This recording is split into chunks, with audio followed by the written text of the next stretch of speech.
of the full committee is recognized. Thank you, Mr. Chairman. We've, as previously been mentioned, we've been asking for hearings on gun safety in light of the recent shootings. I think those are even more important now. But in the meanwhile, I'll ask Mr. Ferry, you've talked about crime and health. Do you have studies that show that a student is more likely to graduate if they participate in sports? Yes, students are more likely to stay in school, more likely to graduate, more likely to go to college, less likely to suffer a range of chronic diseases, everything from 13 types of cancer to on. And then they are generally more active adults, and because of that, they have more active kids. And what about likelihood of committing crimes?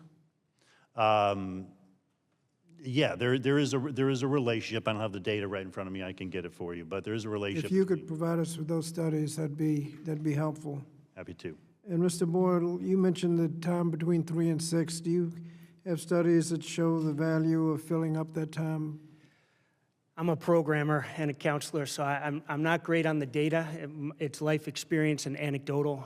It's about what we see, and it's about what we know. There's certainly Tom's team's really good at getting the data for us for something like this. Well, but you're talking about lessons like what teamwork means and sportsmanship? 100%. I mean, I think, as was alluded to, most folks here probably, I mean, at least I knew personally, right? I couldn't wait for the end of the day because I was going to be with my team, I was going to be with my coach. And I think for trying to create belonging and connectedness, there's nothing better than sports. And some of the kids we work with just don't get that opportunity. Well, like the chairman, I played Little League Baseball growing up, and that meant a lot to me, so I know what you're talking about. Mr. Sullivan, obviously relatively few people will be playing varsity level. How can we guarantee that others will have an opportunity to participate in sports?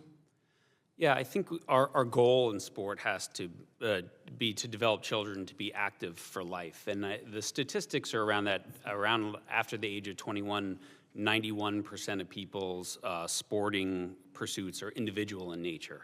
So one thing is not just the focus on team sports, but running, swimming, cycling, climbing, all these different things are really, really important sports to bring into kids. And just, yeah, I mean, I just think it's not just, there has to be a pathway for the very best athletes, but then there has to be a place where the ones who are not on that pathway still move into community programming and become just, part of the local rec league. Now, with the value of sports and recreation, traditionally, I think it's been alluded to, Parks and Recreation.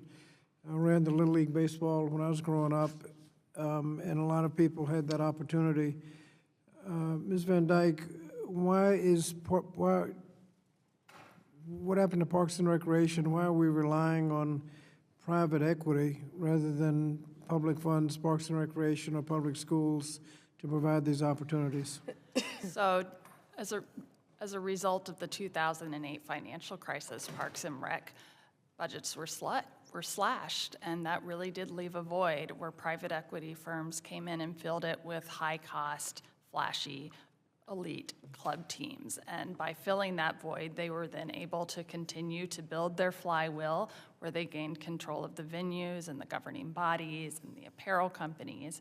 And they really, and that flywheel also builds a moat that the community groups that my colleagues here are talking about can't compete with. They can't penetrate it because these private equity companies aren't just capturing the teams and the leagues, they're capturing the players.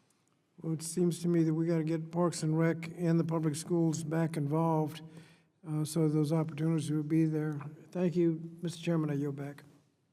I'll now recognize myself for 5 minutes.